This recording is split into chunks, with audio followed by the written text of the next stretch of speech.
Oke, assalamualaikum warahmatullahi wabarakatuh.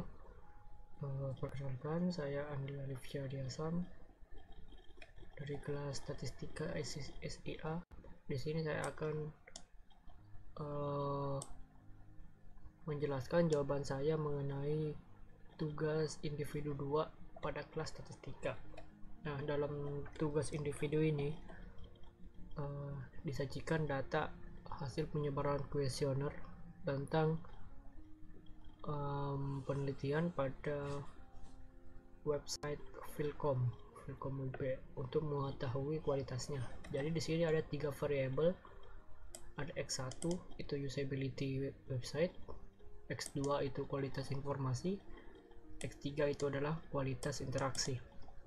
Nah, jadi masing-masing responden dari kuesioner ini akan menilai dari 3 variabel ini dari skala 1 sampai 7 mengenai variabelnya, usability-nya, kualitas informasinya, atau kualitas interaksinya. Nah, dari tabel ini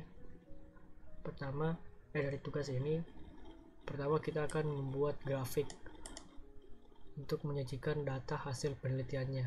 Nah, di sini saya telah membuat ini tugasnya. Jadi pertama ditanyakan grafik. Nah, langkah pertama pada saat saya membuat grafik ialah membuat table summary-nya. Jadi table summary ini berapa frekuensi masing-masing nilai pada masing-masing variabel.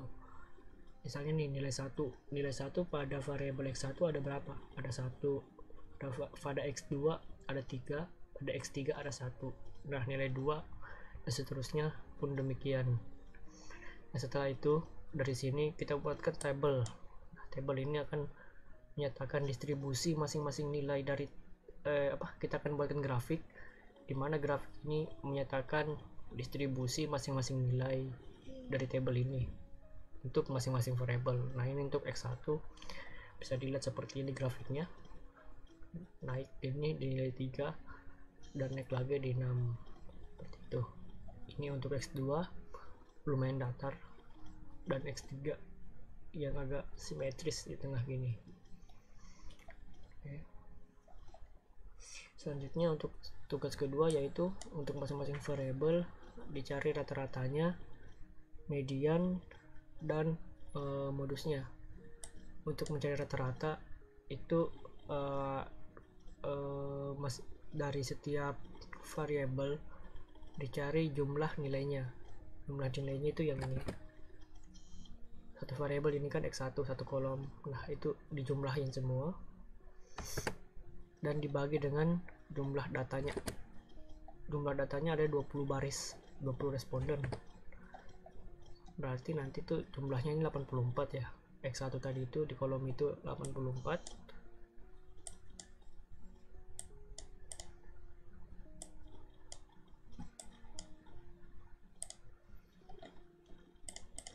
Nah, jadi di kolom ini 84 terus dibagi 20 itu menghasilkan 42. Nah, sementara median itu nilai tengah. Nilai tengahnya itu berarti suku ke-10. Dari grafik ini sebenarnya sudah bisa kita lihat nilai ke-10 itu jatuh di mana. Nilai ke-1 itu jatuh di 1. Nilai kedua itu jatuh suku kedua itu jatuh di nilai suku ketiga jatuh di nilai kedua. Dan di sini 3 tambah 6 9. Nah, berarti suku ke-9 itu jatuh di akhir 3. Nah, di sini setelah 9 kan 10, 11, 12 dan 13. 10, 11, 12 itu suku keempat.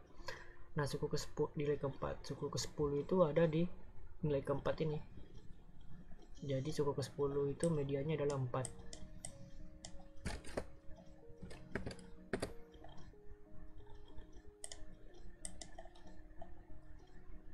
Terus modus itu nilai paling banyak muncul. Dari grafik juga bisa kelihatan langsung ya. 3 itu paling tinggi, paling banyak berarti. Nah, langsung aja modusnya 3. Sementara untuk X2 sama tadi prosesnya, dijumlahin dulu semua di sini. Satu kolom ini X2-nya. Terus dibagi 20 itu hasilnya 3,85. Untuk median juga suku ke-10 itu jatuh di 4 juga di sini. Terus untuk modus paling tinggi di sini adalah dengan jumlah 4, 5, nilai 5, berarti 5 untuk modusnya. Untuk X3, untuk X3 itu sama juga prosesnya, dijumlahin dulu semua itu 80, terus dibagi 20 sama dengan 4. Nah, medianya ada 4 dan sama juga kayak prosesnya, modusnya juga 4 ya, dengan 6 nilai, 6 frekuensi. Oke. Ini untuk X1. Ini selanjutnya itu yang C adalah menghitung nilai minimum kuartil pertama, kuartil kedua, kuartil ketiga, dan nilai maksimum. Nah, nilai minimum itu sama ya, semua 1 kan, skala 1 sampai 7, dan ada yang menilai 1, berarti 1 yang minimalnya. Terus kuartil pertama itu berarti bagi 4, terus diambil yang pertamanya, berarti seperempat ya, seperempat kali 20 dengan 20 baris deh, 20 data, seperempat kali 20, 5, berarti suku kelima. Suku kelima itu kalau kita ngikut ke grafiknya tadi,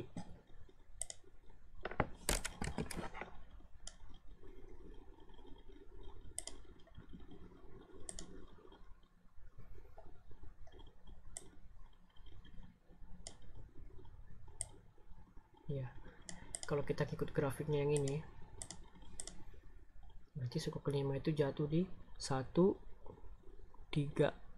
Nah, di sini kan udah 9 nih, berarti di 3 di sini. Terus suku kedua itu sama, kuartil kedua itu sama median 4 juga. Suku ke 10, suku ke 15 sama kehitungnya kayak tadi. Di sini 3, di sini 9, di sini 12. Suku ke 15 jatuh di berapa ya sini? Di sini 13, di sini 14. Nah, suku 15 jatuh di 6. Berarti 6. Terus maksimalnya 7. Nah, untuk X2 dan X3 sama karena jumlah datanya sama-sama 20 semua. Berarti kuartil pertama, kuartil kedua, dan kuartil ketiganya sama semua letaknya di suku ke-5, suku ke-10, dan suku ke-15. Jadi untuk X2 itu kuartil 1, 2, 3 nya 2, 4, dan 5, dan X3 kuartil 1, 2, 3 nya itu sama 2, 4, 5 juga. Oke, selanjutnya D. D itu adalah menghitung nilai simpangan rata-rata dan simpangan baku. Simpangan rata-rata itu cara-caranya seperti ini ya. Rumusnya sigma absolut masing-masing nilai dikurang dengan rata-rata, terus hasil dari penjumlahan itu dibagi n.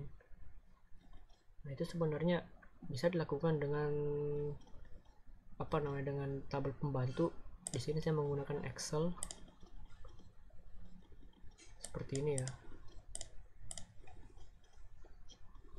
Nah, ini udah menilai sini, udah yang kemarin seperti ini pakai Excel, dan itu nanti akan menghasilkan 30,8. Nah, terus dibagi 20 jumlah n nya ya, itu sama dengan 1,54. Simpangan rata-ratanya untuk X1 adalah 1,54. Terus untuk simpangan bakunya itu agak mirip rumusnya, cuma ditambahi dengan ini akar kuadrat. Terus yang disigmakan itu adalah X1 adalah masing-masing suku dikurang rata-rata terus dikuadratin. Di sini tuh sudah saya kerjakan juga pakai Excel sama. Itu nanti menghasilkan akar kuadrat 61,2 per 20. Sudah itu 61,2 dibagi 20 itu sama dengan 3,06. Terus dikuadratin itu akan menghasilkan sekitar 1,75. Nah, untuk X kedua dan X ketiga sama prosesnya, bisa dikerjakan dengan Excel. Oke. Selanjutnya suku ke nomor E. Nah, nomor E ini mencari skewness dan kurtosis. skewness itu kemiringan suatu ini ya, kemiringan suatu grafik, distribusi datanya, terus kurtosis itu keruncingannya. Nah, untuk skewness itu sendiri rumusnya lumayan simpel. Rata-rata dikurang dengan, untuk X1 ya, rata-rata dikurang modus dibagi simpangan bakunya. Nah, simpangan bakunya kita pakai dari tugas yang poin sebelumnya yang telah didapat. Jadi rata-ratanya itu 4,2 dikurang 3 itu 1,2, terus dibagi 1,75. 1,75 itu 0,6857. Nah, 0,6857 ini kan nilainya positif. Kalau kita lihat di grafiknya, nilainya positif. Dia berarti agak ini ya, agak condong ke sini, ke kiri. Bisa dilihat di grafiknya kayak gini ya. Ini grafik untuk X1. Bisa dilihat di sini naik, tapi turun dalam malah sampai di sini. Nah, bisa dilihat itu agak ke sini, agak ke kiri condong. Itu kalau positif skewnessnya. Nah, terus untuk kurtosis itu ketajamannya. Jadi ada 3 ketajaman itu, ada 3 standar, yaitu apa ya, yang ada polimetrik dan lain-lain itu. Nah, itu cara ngitungnya sigma masing-masing suku dikurang rata-rata, terus dipangkat 4. Nah, terus dibagi dengan jumlah data dan dibagi lagi. Ini bukan bisa dikali ya, maksudnya dikali dengan simpangan baku pangkat 4. Nah, itu nanti di sini saya ngitungnya pakai Excel juga sama kayak tadi. Itu menghasilkan sekitar 5,36. Nah, 5,36 ini standarnya ya. Kalau di kurtosis itu ada kurang dari 3, sama dengan 3, dan lebih dari 3. Itu kalau lebih dari 3 itu udah yang tajam banget keruncingan naiknya. Bisa dilihat ini di grafik X1 ya, itu keruncingannya bisa dilihat sangat tajam gini, sangat tajam ya, naik turunnya. Itulah keruncingannya 5,36. Terus yang kedua ya, prosesnya sama, rumusnya sama. Nah, untuk X2 ini skewnessnya atau kemiringannya akan menghasilkan nilai minus 0,587. Kenapa minus? Minus itu menandakan berarti bahwa distribusinya condong ke kiri. Ini kan condong ke kanan. Ini kan condong ke kiri tadi. Nah, bisa lihat di sini grafiknya kayak gini. Nah, dia bengkak di sini. Nah, di sini ke kanan ya, meskipun nggak terlalu kelihatan. Nah, itu nanti di kurtosisnya. Di kurtosisnya ini sama prosesnya, itu menghasilkan 1,94. 1,94 kan itu jauh banget dari 5,36. Terus di bawah 3 itu berarti tidak terlalu tajam. Ini bisa dilihat tidak terlalu tajam dari sini, kayak gini, dibandingkan dengan tadi yang langsung seperti ini, kayak berdiri sendiri gitu yang tiganya ini. Nah, terus untuk X3 sama juga prosesnya tadi, tapi yang unik di sini dia dapat 0. Kenapa 0? Karena bisa dilihat di sini grafiknya itu kayak stabil ya gitu. Nah,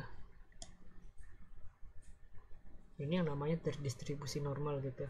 Soalnya kan juga sama tuh, dibuktikan dengan waktu tadi ininya X rata-ratanya median modusnya sama-sama 4, terdistribusi rata normal. Nah, itulah kenapa skewnessnya 0. Grafiknya juga kayak gini, seperti ini grafiknya kan, kayak naik di tengah doang gitu, terus kiri kanannya rata semua. Untuk kurtosisnya juga masih di bawah 3, itu masih landai gitu, masih nggak terlalu tajam seperti yang pertama tadi ya kan. Bisa dilihat tidak terlalu tajam naiknya seperti itu. Oke, sekian dari saya. penjelasan tugas-tugas saya. Lebih kurangnya mohon dimaafkan. Wabillahi taufiq wal hidayah. Wassalamualaikum warahmatullahi wabarakatuh.